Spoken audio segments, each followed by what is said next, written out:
বিশ্বজুড়ে নাকি চলছে তৃতীয় বিশ্বযুদ্ধ। বর্তমান পরিস্থিতি পর্যালোচনা করে এমনটাই মন্তব্য বহু আন্তর্জাতিক রাজনীতি বিশ্লেষকের।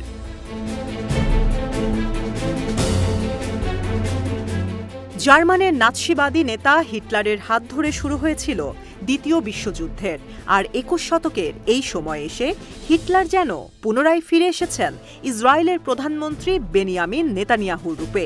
তাই নেতানিয়াহুকে উপাধি দেয়া হয়েছে আধুনিক যুগের হিটলার।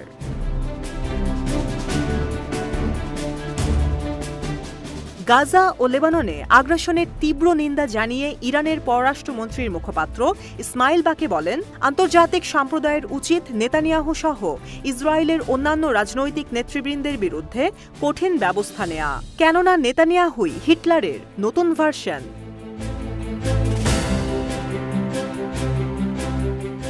হিটলারের যেমন নেশা ছিল একের পর এক অঞ্চল দখল করা, ঠিক সেইভাবে নেতানিয়াহু অবৈধভাবে হাত বাড়াচ্ছে গাজা ও লেবাননের দিকে। বিভিন্ন কায়দায় কবজায় নিতে চাচ্ছে এসব রাষ্ট্রের ক্ষমতা।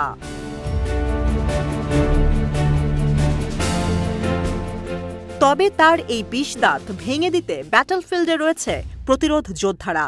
দিন যতই যাচ্ছে ইসরায়েলি সেনাদের বিরুদ্ধে নিজেদের শক্ত অবস্থানের জানান দিচ্ছে তারা। আর তাই তো এত বিপুল সংখ্যক অস্ত্র, গোলাবারুদ ও সেনা থাকা সত্ত্বেও হামাস ইসরায়েল যুদ্ধের ১ বছরেও কিছুই করতে পারেনি তেল আবিব। তাদের অর্জন শুধুমাত্র বিশ্বনিন্দা।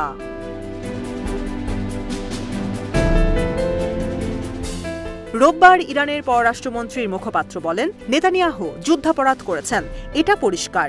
সেই সঙ্গে করেছেন মানবতা বিরোধী অপরাধ। তাই আন্তর্জাতিক সম্প্রদায়ের উচিত জীবন্ত এই হিটলারকে বিচারের আওতায় আনা।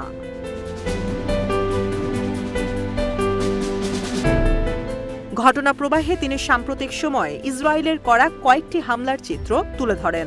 আল আকসা মসজিদেও হামলা চালায় দখলদাররা।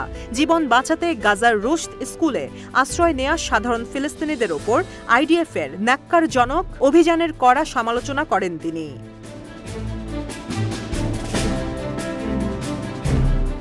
প্রকৃতি নিরপরাধ মানুষের উপর নির্যাতন সহ্য করে না।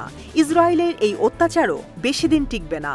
ইতিহাস যেমন হিটলারের কঠিন পরিণতি দেখেছে, ঠিক তেমনি নেতানিয়াহুরও এর চেয়ে ভয়াবহ পরিণতি সময়ের অপেক্ষা মাত্র।